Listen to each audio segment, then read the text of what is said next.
The warm glow of the smart lights in their ultramodern minimalist home in Denver, Colorado, cast long, elegant shadows across the sleek, polished concrete floors. Sarah, 28, a talented graphic designer with an eye for aesthetics, meticulously arranged the artisanal cheeses on a wooden board, her heart fluttering with a mix of hope and anxiety. Tonight marked their first wedding anniversary with David, 30, a successful architect. She'd spent hours preparing their favorite meal, a perfectly seared ribeye, and had even chosen a bottle of the Cabernet Sauvignon they'd shared on their first date. Everything looked perfect, yet the silence of the house felt deafening, a stark contrast to the vibrant life she yearned for within its walls. The click of the front door finally broke the quiet. David walked in, his expensive suit still perfectly tailored, but his shoulders slumped with a weariness that went beyond a long workday. "Hey," he mumbled, offering a quick, almost automatic kiss to her forehead. Sarah reached for his hand, her fingers gently tracing the lines on his palm. "Happy anniversary, love," she said, her voice softer than she intended, laced with an unspoken plea. David squeezed her hand briefly, a fleeting gesture, before pulling away to loosen his tie. "You too, Sarah. Smells amazing in here." His tone was polite, distant. Sarah tried to infuse some romance into the air. "Remember last year? We were so excited, so full of plans." She gave him a playful nudge, trying to evoke a memory of their honeymoon, of stolen kisses and whispered promises. David offered a strained smile. "Yeah, a lot has changed, hasn't it? The Denver Tech Center project is really draining me." He quickly moved to the kitchen island, pulling out his phone. Throughout dinner, Sarah made every effort to connect. She talked about her day, about exciting new design concepts, about memories from their courtship. David responded with polite nods, brief answers, his gaze often drifting to his phone or some unseen point beyond her shoulder. Sarah subtly brushed her foot against his under the table, a gentle invitation. He shifted, seemingly oblivious. She tried to make eye contact, to convey the depth of her longing, but his eyes were like locked doors. After dinner, Sarah cleared the table, her movements heavy with disappointment. She'd even chosen a special sheer lace negligee, hoping tonight of all nights, they could reclaim a piece of what they'd lost. She found David on the sofa, scrolling through his phone. She sat beside him, deliberately close, her hand resting tentatively on his arm. "David," she whispered, her voice barely audible, thick with emotion. "It's our anniversary. I've missed you so much. I've missed us." She leaned in, trying to kiss him, to melt into his embrace. David stiffened. He slowly lowered his phone, his face a mask of polite discomfort. "I know, Sarah. I really do. But today was just brutal. My head is pounding, and that Denver Tech Center deadline is looming large." He gently, almost imperceptibly, shifted away, creating a sliver of space between them. "I promise, when things calm down, we'll make it up. Okay." His words were hollow, a familiar refrain she'd heard countless times over the past few months. Sarah felt a sharp pang of pain in her chest. "But it's been a year, David," she pushed, her voice trembling slightly. We barely touch anymore. We haven't been intimate in months." The word intimate hung in the air, heavy and accusing. David sighed, a long, exasperated sound. "Sarah, why do you always have to make everything about that? I told you, I'm stressed. I'm exhausted. Can't you just understand that?" His tone was defensive, a subtle warning. Later, in their bedroom, Sarah watched David undress. Every movement was perfunctory, devoid of the familiar warmth she craved. She slipped into her negligee, feeling foolish, exposed, and utterly undesirable. She lay down on her side of the bed, the mattress still cool from his absence. David got into bed, turning his back to her almost immediately. Tears welled in Sarah's eyes. She reached out, placing a tentative hand on his shoulder. "David," she whispered, her voice cracking. He didn't respond.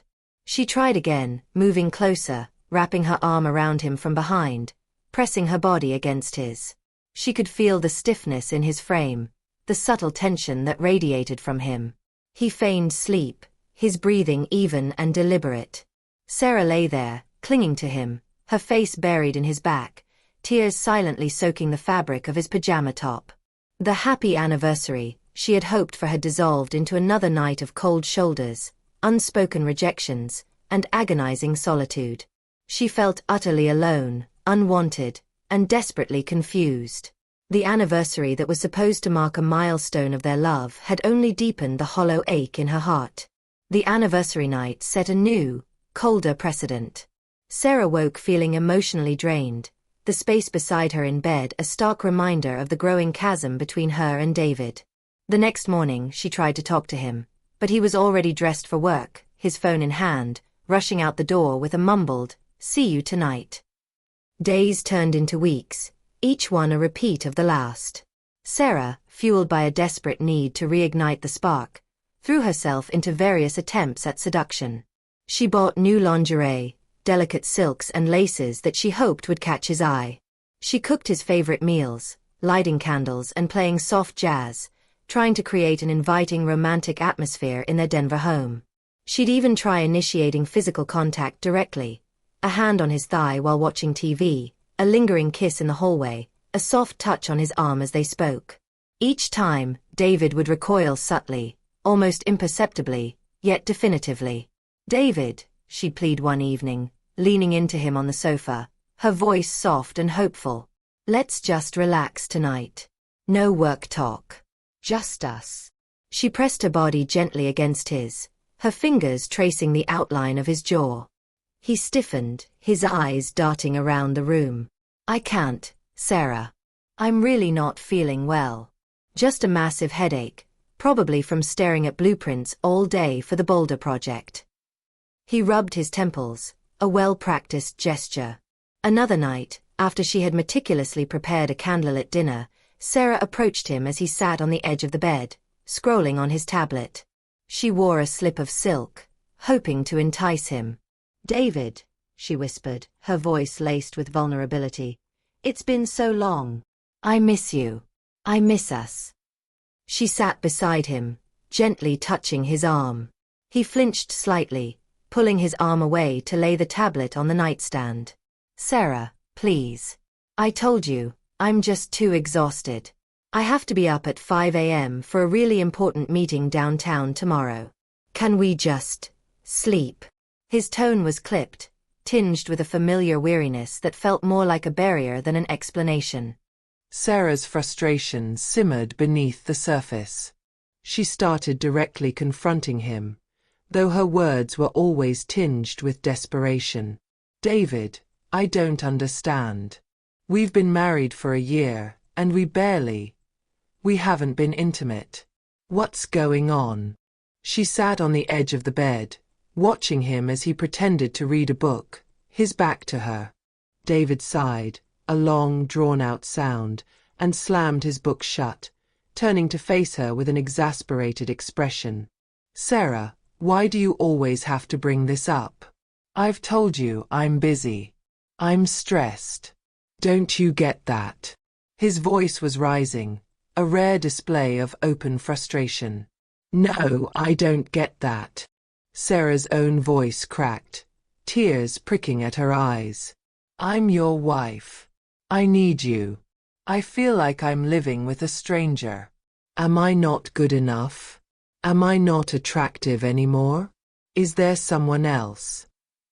Her accusations were wild, born of pain and confusion. David looked genuinely uncomfortable, but his defensiveness remained. "This isn't about you, Sarah. It's about my work. About the pressure I'm under. Can you just stop being so childish?" He stood up, pacing the small bedroom, running a hand through his hair. He began to offer increasingly absurd excuses, each one a flimsy shield against her pleas. "I'm afraid of ruining something between us," he'd say, or, "I want to wait for the perfect moment." The words rang hollow, never addressing the core issue, his complete avoidance of any physical intimacy. Sarah felt like she was banging her head against a wall, constantly seeking an answer that he refused to give. The emotional distance between them grew wider with each rejected advance, each flimsy excuse. Their conversations became shallow, filled with awkward silences. David spent more and more time outside the house, or holed up in his home office, supposedly working on new developments in the Rhino Art District. Sarah confessed her despair to Emily, her best friend. "He always has an excuse, Em. I feel like I'm going crazy. I feel completely rejected." Emily, ever direct, looked at her with concern. "Sarah, this isn't normal. There has to be something else going on. This isn't just stress." Sarah, still clinging to the hope that David just needed more time, more understanding, brushed off Emily's suspicions. In a final, desperate attempt, Sarah planned a romantic getaway to Maui, Hawaii. She booked tickets, reserved a secluded villa, pouring all her remaining hope into the idea that a change of scenery would reignite their passion. David agreed, but with a reluctant, almost forced enthusiasm that chilled her heart. In Maui, Sarah tried everything. She donned new bikinis, subtly caressed his arm on the beach, coaxed him into the warm ocean waters.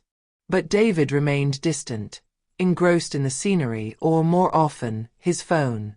He photographed sunsets, admired the lush foliage, but rarely met her gaze with affection. On their last night in Maui, Sarah couldn't hold it in anymore. She cornered him on the balcony, the sound of the ocean a muffled backdrop to her despair. "David, we're in paradise.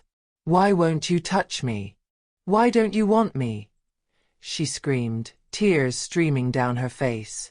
David finally snapped back, his voice harsher than she'd ever heard. "What do you want me to do, Sarah? I told you I'm not in the mood. Can't you stop forcing me?" It was a brutal, heartbreaking argument, leaving Sarah feeling utterly worthless and completely rejected, thousands of miles from home.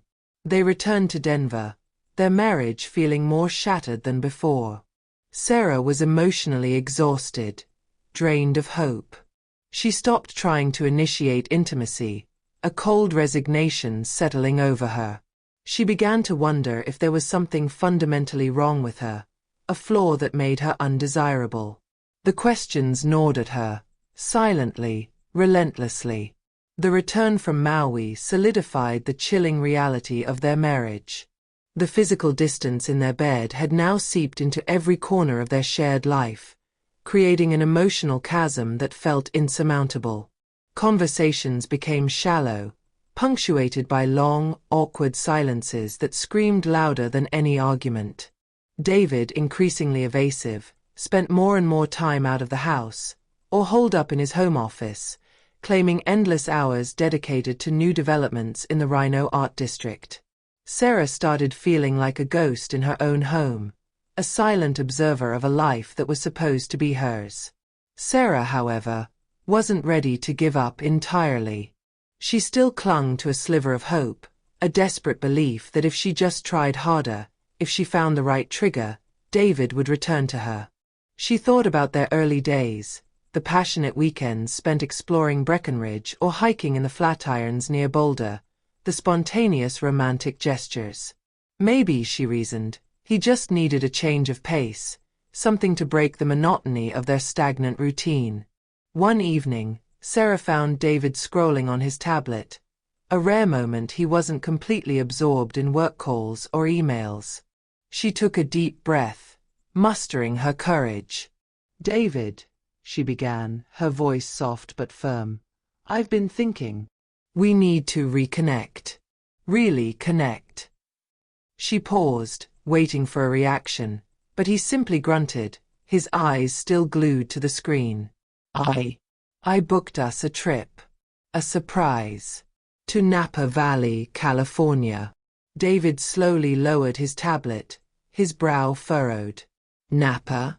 Sarah, you know how busy I am right now. We just got back from Maui, and that didn't exactly fix anything, did it?" His tone was edged with a weariness that felt like a rebuke. "But this will be different," Sarah insisted, her voice rising with a desperate edge. "No work. Just wine, good food, beautiful scenery. A chance for us to remember why we fell in love." She pulled out a glossy brochure of a charming vineyard hotel, trying to infuse enthusiasm into her voice. David stared at the brochure for a long moment, then sighed heavily. "Fine, Sarah. But just for a weekend. I can't afford to be away longer." His agreement felt less like enthusiasm and more like grudging surrender. The trip to Napa Valley, meant to be their last desperate attempt at rekindling intimacy, became another agonizing chapter in their story of disconnect. Sarah had planned every detail: a private wine tasting, a romantic dinner overlooking the vineyards, a hot air balloon ride at sunrise. She bought new dresses, hoping to capture his attention, to evoke some spark of desire. At the wine tasting, Sarah laughed, tried to engage him in conversation about the notes and flavors. David was polite, but his interest seemed superficial, his gaze often drifting to his phone, checking work emails. Later, at the romantic dinner, surrounded by other couples clearly lost in each other's eyes, Sarah felt a profound loneliness. She reached across the table, trying to hold his hand. He briefly clasped hers, but his grip was loose, fleeting, and then he pulled away to cut his steak. That night, back in their luxurious hotel room, Sarah's frustration boiled over.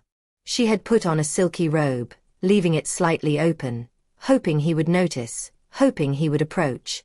He walked past her, straight to the bathroom, and emerged minutes later in his pajamas. He climbed into bed and, as always, turned his back to her. "David." Sarah's voice was a raw, choked whisper, laced with tears. She reached out, trying to turn him to face her. "We're here in Napa. We're supposed to be celebrating us. Why are you doing this? Why won't you touch me? Why don't you want me?" Her voice broke, the anguish finally spilling out. David stiffened. He slowly turned over, his face etched with a mix of frustration and what looked like genuine pain, though Sarah couldn't discern its source. "What do you want me to do, Sarah?" he finally exploded, his voice low but fierce. "I told you I'm not in the mood. I'm under immense pressure. Can't you just stop forcing me into these situations? Do you have any idea what it's like to constantly feel pressured?" His words stung, making her feel like a burden, a demanding child. "Pressured?" Sarah retorted, her voice rising, tinged with a dangerous anger. "I'm your wife. I'm trying to save our marriage. I'm trying to understand why my husband won't even look at me, let alone touch me. Are you saying I'm the problem here?" David scrubbed a hand over his face. "No, Sarah, it's not you. It's just me. I'm just not myself right now. This job, everything. It's too much." He sounded defeated, almost pleading. But his words offered no real explanation for the complete absence of intimacy. The argument raged for what felt like hours, a torrent of accusations, denials, and a profound lack of understanding. Sarah felt utterly rejected, completely unlovable. She ended up crying herself to sleep on the small sofa in the corner of the hotel room, the luxurious surroundings mocking her profound loneliness. They returned to Denver, the brief hope of Napa shattered into 1,000 pieces. Sarah was emotionally spent, completely drained. She no longer tried to initiate physical contact, a cold, bitter resignation settling deep within her. The constant rejections had chipped away at her self-worth, leaving her hollowed out and silently questioning everything. She began to wonder, with a chilling certainty, if there was something fundamentally wrong with her, a fatal flaw that made her undesirable to her own husband. The vibrant, hopeful woman she once was began to fade, replaced by a quiet, questioning shadow. The crushing failure of the Napa trip marked a definitive shift in Sarah. Her desperate quest for intimacy had morphed into a desperate need for answers. The emotional well was dry. She could no longer afford to simply accept David's vague excuses. The constant rejections had eroded her self-worth to the point where she needed to understand why. She started watching David, not with the eyes of a hopeful wife, but with the keen, scrutinizing gaze of someone searching for a hidden truth. The changes in David, once dismissible as work stress, now stood out in stark relief. He was hardly ever home. When he was, his phone was practically glued to his hand, often taken even into the bathroom. He'd jump if she walked into a room where he was scrolling, quickly flipping the screen down. He started coming home later and later, sometimes reeking faintly of an unfamiliar cologne, a scent that definitely wasn't his usual or hers. He often looked agitated, almost nervous, in her presence, avoiding eye contact. Subtle inconsistencies began to surface, tiny cracks in the facade David had built. One evening, while putting away laundry, Sarah found a receipt tucked into his jeans pocket. It was from a high-end men's boutique in Chelsea Market, New York, a place David had no reason to visit, and the items listed weren't his usual style. She dismissed it at first, telling herself it was for a client, but a tiny seed of doubt had been planted. Days later, David left his phone charging on the kitchen counter while he showered. Sarah, feeling a mix of guilt and a burning compulsion, felt her fingers itch to pick it up. She resisted for a moment, then succumbed. Scrolling quickly, her heart pounding, she saw a series of recent texts. Most were mundane, work-related. But then, there was one from an unsaved number, half-read. "See you soon, darling. Can't wait." The message ended abruptly. Her breath hitched. Darling. David never called her darling. And the number wasn't in his contacts. She quickly put the phone back, her hands trembling. The next week, while packing his gym bag, Sarah noticed a faint, sweet, distinctly masculine scent on one of his shirts. Definitely not his usual deodorant. It was a clean, fresh smell, but unfamiliar, unsettling. It was the same scent she'd occasionally caught on him when he returned home late, supposedly from long nights at the office. These small, seemingly insignificant clues piled up, each one adding weight to a growing, terrifying suspicion. She even found an unfamiliar app icon on his phone, cleverly hidden in a folder labeled Utilities. A quick Google search on her own phone revealed it was a popular dating app, one used by men seeking men. Her stomach dropped. Sarah tried to confide in Emily again. "He's just different, Em. He's so secretive with his phone, and I found this strange receipt, and then that smell on his shirt." Emily listened patiently, her expression grave. "Sarah, you need to trust your gut. These aren't just little things. Something is going on, and he's not telling you." Emily's words, though painful, resonated deeply. Sarah was tired of living in the dark. One restless night, while David slept soundly beside her, or so it seemed, Sarah quietly slipped out of bed. She crept to his home office, her heart thumping like a drum against her ribs. She knew his laptop password. With trembling fingers, she typed it in. She wasn't sure what she was looking for, but a desperate instinct guided her. She opened his browse history. It was meticulously cleared for the last few months. But she went further, into the depths of his search history, past the obvious work-related queries. And then she saw them, searches for gay relationships in heterosexual marriage, signs husband is secretly gay, and how to end an unhappy marriage. The words blurred before her eyes, but their meaning hit her with the force of a physical blow. Her entire world tilted. The coldness, the rejections, the constant excuses. It all clicked into place, not with understanding, but with a terrifying, agonizing suspicion. Her blood ran cold. The truth, or at least a hint of it, was starting to emerge, and it was far more devastating than she could have ever imagined. She quietly closed the laptop, returning to bed, but sleep was impossible. The hollow ache had been replaced by a sharp, burning pain of dread. The discovery on David's laptop was a poisoned arrow to Sarah's heart. Sleep that night was a fractured nightmare of questions and terrifying possibilities. The next morning, a chilling resolve settled over her. She couldn't live with this gnawing uncertainty, this slow, agonizing erosion of her sanity. She had to know. The truth, no matter how devastating, felt less frightening than the endless limbo she'd been trapped in. With a heavy heart and a grim determination, Sarah decided to find out exactly what David was hiding. She confided in Emily again, her voice tight with suppressed panic as she recounted the laptop searches. Emily, aghast, didn't hesitate. "Sarah, this isn't just a suspicion anymore. This is a pattern. You need to follow him. You need to see for yourself." The suggestion felt extreme, invasive, but a desperate part of Sarah knew it was the only way. Emily even offered to drive her, a silent pact of support and shared anxiety. The opportunity arose that very evening. David, dressed in a fresh shirt that wasn't from his usual rotation, announced he had an emergency meeting downtown. His eyes avoided hers as he quickly kissed her cheek. "Don't wait up," he murmured before leaving in a rush. Sarah and Emily waited 5 minutes, then slipped out, Emily's car blending seamlessly into the evening traffic of Denver. They followed David's SUV discreetly, the tension in Emily's car thick enough to cut with a knife. David didn't head for any of the corporate buildings or upscale restaurants where his business meetings usually took place. Instead, he drove towards a quieter, more bohemian part of the city, pulling up outside a dimly lit bar Sarah had never seen, tucked away on a side street. The Iron Horse, its neon sign flickered lazily. Sarah's heart pounded against her ribs. She and Emily parked a block away, their eyes glued to the entrance.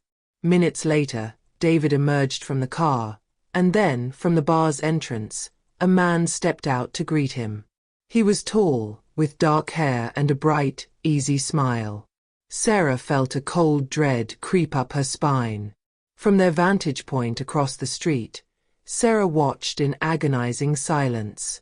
David and the man laughed, their heads close together. There was an intimacy in their body language, a natural ease that David never displayed with her anymore. She tried to rationalize it, to tell herself it was just a client from San Francisco as he'd once claimed, but her gut screamed otherwise. Then she saw it. The man touched David's arm, a lingering, affectionate touch, and David returned it, a brief, tender squeeze of the man's hand.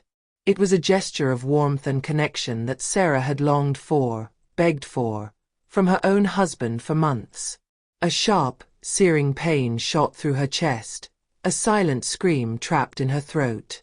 They waited until David and the man went inside, their arms brushing, their conversation clearly absorbed in each other. Sarah felt numb, her world beginning to crumble around her. Emily, sensing her friend's devastation, gently put a hand on her arm. "Sarah, are you okay?" Later that night, Sarah waited for David to come home. The hours stretched endlessly, each tick of the clock amplifying her anger and her sorrow. When David finally walked through the door, nearly 2 hours past midnight, he looked surprised to see her awake, sitting rigidly on the living room sofa. "Rough meeting?" Sarah asked, her voice dangerously calm, betraying none of the turmoil raging within her. David flinched, caught off guard.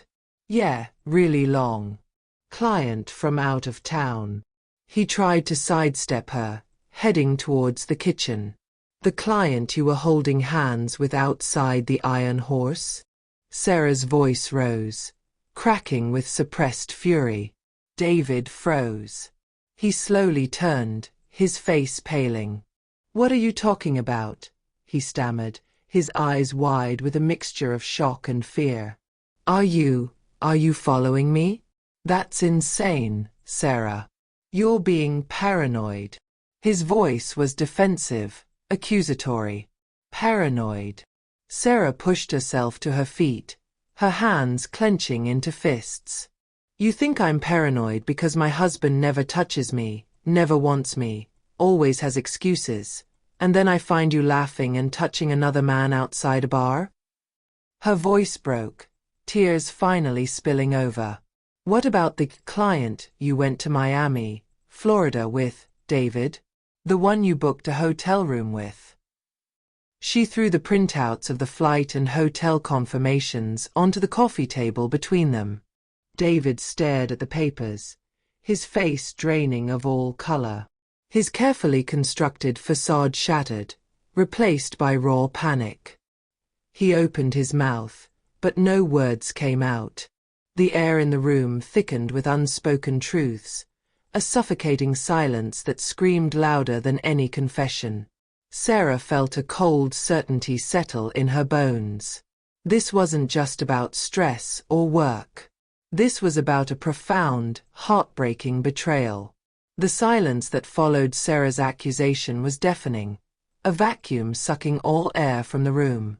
David, confronted with irrefutable proof, looked like a cornered animal. His face, drained of all color, contorted with a mixture of fear, shame, and a desperate, fleeting attempt at denial.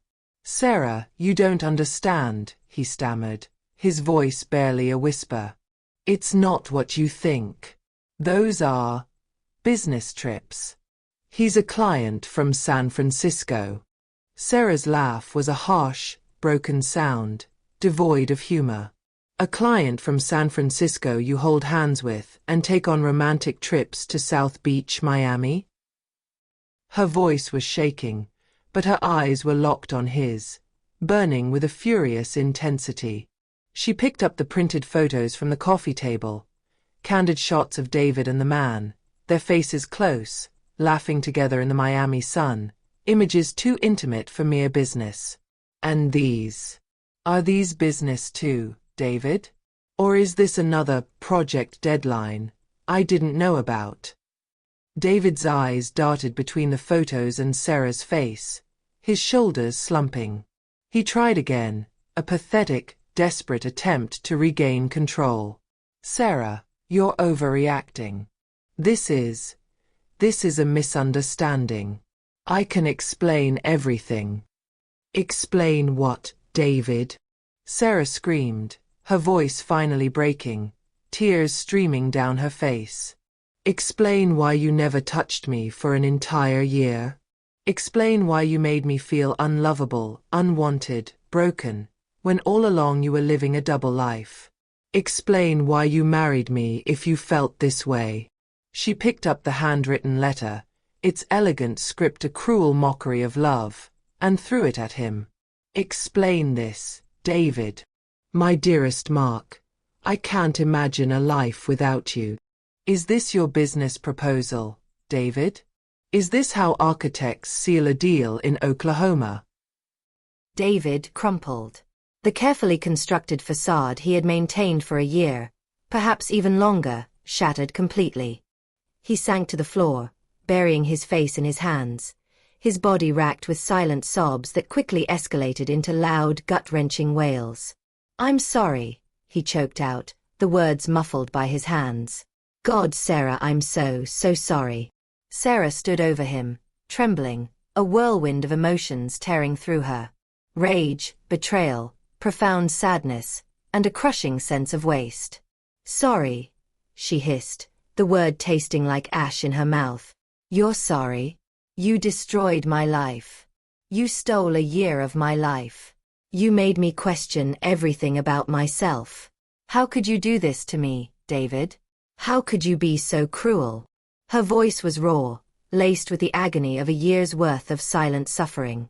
David slowly lifted his head, his face streaked with tears, his eyes red and swollen. "I'm gay, Sarah," he whispered, the confession a painful gasp. I've always been. I tried to change. I really tried. My family, they're from a very conservative town in Oklahoma. They expected me to marry, to have a family.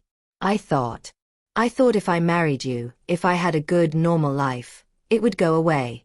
I loved you, Sarah. I truly did, as a friend, as a person. But not in the way a husband should love his wife.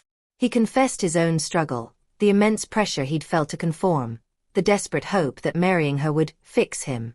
He explained the loneliness of living a lie, the fear of disappointing everyone, the guilt of hurting her. Sarah listened, her anger warring with a new, complex wave of emotion. Pity, perhaps, but overshadowed by the overwhelming sense of betrayal. His confession, while explaining everything, did nothing to alleviate her pain. It magnified it. "You married me as a cure?" she asked, her voice dangerously quiet now. "You used me. You let me believe I was not enough, when you were simply incapable of loving me the way I deserved." The air was thick with the weight of their shattered dreams. David could only nod, tears still streaming down his face. "I'm so sorry, Sarah. I never meant to hurt you like this. I was a coward." Sarah took a deep, shaky breath, looking at the man she had loved, the man who had built a lie around her for a year. The pain was excruciating, but something else, a flicker of fierce resolve, began to ignite within her. She had been living in a suffocating cage of uncertainty, and now, though the truth was brutal, it was also a door. "Get out," Sarah said, her voice trembling but firm, her eyes locked on his. "Get out, David. We're done." The words were a declaration, not just of the end of their marriage, but of her reclaiming herself. Their shattered dreams lay in pieces on the floor between them, a testament to the unspoken truth that had finally, devastatingly, come to light. The days and weeks following David's confession were a blur of raw emotion for Sarah. The initial shock gave way to waves of grief, anger, and a profound sense of loss, not just for the marriage, but for the future she had so carefully envisioned. Yet, beneath the pain, there was also a strange, almost liberating sense of clarity. The ambiguity, the self-doubt, the constant questioning, that suffocating uncertainty was gone, replaced by a brutal, undeniable truth. The divorce process, surprisingly, was swift and relatively painless, at least on paper. David, consumed by guilt, was entirely cooperative. He agreed to whatever terms Sarah presented, his silence a constant echo of his apologies. But the legal ease did little to mend Sarah's shattered heart. Each signed document felt like another nail in the coffin of her dreams. She found herself oscillating between intense bursts of fury at his deception and moments of crushing sadness for the man she had loved, and for the life that never truly existed. Emily was Sarah's unwavering anchor during this tumultuous time. She listened without judgment, offered comfort without platitudes, and simply was there. "It's okay to feel everything, Sarah," Emily would say, holding her hand. "The anger, the sadness, the confusion. It's all part of healing." Emily even helped Sarah pack David's belongings, a practical but emotionally draining task. Recognizing the depth of her trauma, Sarah sought therapy. Her therapist, Dr. Evelyn Cole, a kind and insightful woman, helped Sarah navigate the labyrinth of her emotions. They talked about betrayal, about the importance of self-worth, and about redefining intimacy after such a profound breach of trust. Sarah learned that David's actions weren't a reflection of her inadequacy, but a consequence of his own internal struggles and the societal pressures he faced. This realization, though painful, was a crucial step towards detaching herself from his choices. Slowly, painfully, Sarah began the arduous process of rebuilding her life.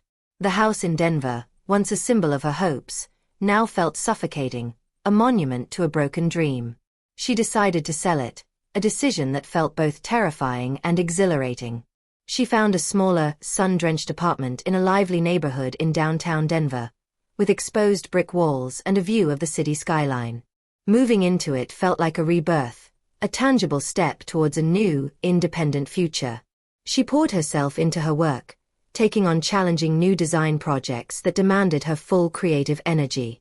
She discovered a renewed passion for her art, finding solace and a sense of accomplishment in bringing new visions to life. Outside of work, she rediscovered hobbies she'd neglected, hiking the breathtaking trails in the Rocky Mountains on weekends, feeling the strength of her own body as she ascended. She joined a pottery class, getting her hands dirty, creating something tangible and beautiful from raw clay. Each small step, each new experience, helped to fill the void that David had left. Months passed. The sharp edges of her pain began to soften, replaced by a dull ache that surfaced less frequently. One crisp autumn afternoon, while getting coffee at her favorite independent cafe in downtown Denver, Sarah saw him. "David." He was sitting at a small table near the window, talking to another man. Not Mark, the man from the photos, but someone new. They were laughing, their body language open and relaxed. Their eyes met. A moment of awkward silence stretched between them. David looked surprised. Then a flicker of sadness crossed his face. He nodded politely. Sarah, feeling a surprising calm, nodded back. There was no anger, no accusation, just a quiet acknowledgement of their shared, complicated history. He looked lighter, somehow, more at peace. She realized that, in his own way, David had also embarked on a journey of self-discovery, prompted by the painful truth that had fractured their lives. As Sarah walked out of the cafe, a gentle Denver breeze rustling through her hair, she felt a profound sense of release. She wasn't defined by David's betrayal, nor by the pain it caused. She was a survivor, stronger and more resilient. The bitter taste of rejection had faded, replaced by the sweet, empowering taste of self-acceptance and a newfound, unwavering faith in her own strength. She was ready to face whatever came next, not as a victim, but as a woman reborn. Months turned into a year, and with each passing season, Sarah blossomed. The raw wounds of the past had truly begun to heal, leaving behind not scars of bitterness, but lines of strength and resilience etched onto her soul. She had fully embraced her new apartment in downtown Denver, decorating it with vibrant art and personal touches that reflected her evolving spirit. Her graphic design career soared, propelled by a renewed creative energy and an unwavering focus.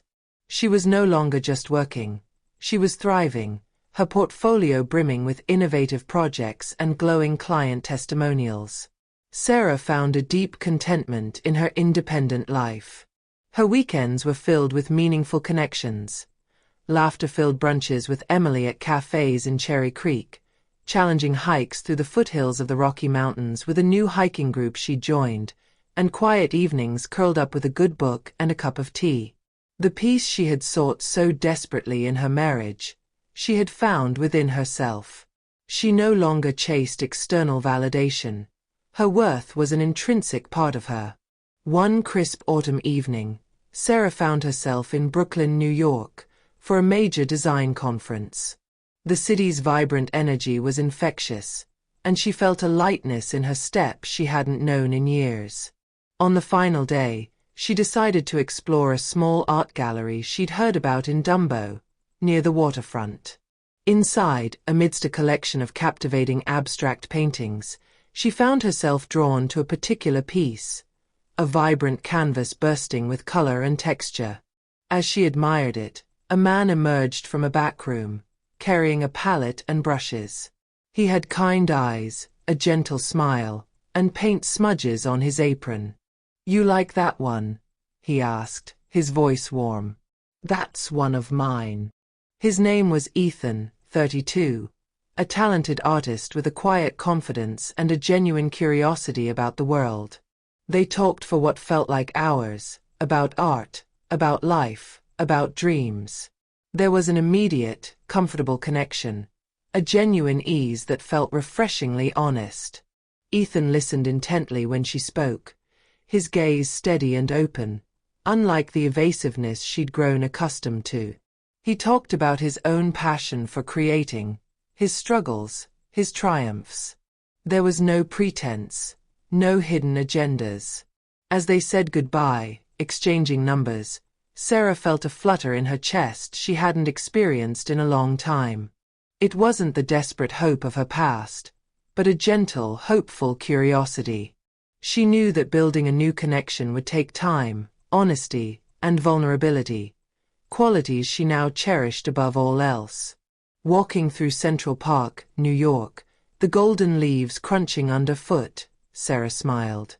She wasn't defined by the pain she had endured, but by the strength she had found in its wake. David's betrayal, though devastating at the time, had been the catalyst for her to embark on a profound journey of self-discovery. It had forced her to confront uncomfortable truths, to rebuild her life from the ground up, and to understand that true intimacy was built on honesty, respect, and a genuine connection of souls, not just bodies. She didn't know what the future held, whether Ethan would be just a fleeting encounter or something more. But for the first time in a very long time, Sarah felt truly, completely whole. She had found her own peace, her own happiness, and that, she realized, was the most beautiful new dawn of all. I've been married for 1 year, a full year that felt like an empty eternity. My husband, David, never touched me, not once, even though I pleaded, even begged, for the intimacy that should have been mine. Nights that should have been filled with passion turned into silent torture, where I lay on the cold side of the bed, tears soaking my pillow, wondering what was wrong with me. I tried everything: romantic dinners, tempting new lingerie, expensive vacations to Maui and Napa. Every attempt to get closer was met with cliché excuses. I'm tired. I'm stressed. Work is piling up. His words cut deep, making me feel unwanted, worthless. My self-esteem shattered with every rejection, every time he turned his back on me in bed. I felt crazy, lonely, and desperate. Until one night, the truth was revealed. Not through an honest confession, but from undeniable evidence: secret messages, photos, and plane tickets. David wasn't stressed or tired. He was hiding something much bigger. I finally knew the real reason why my husband never touched me. It turned out he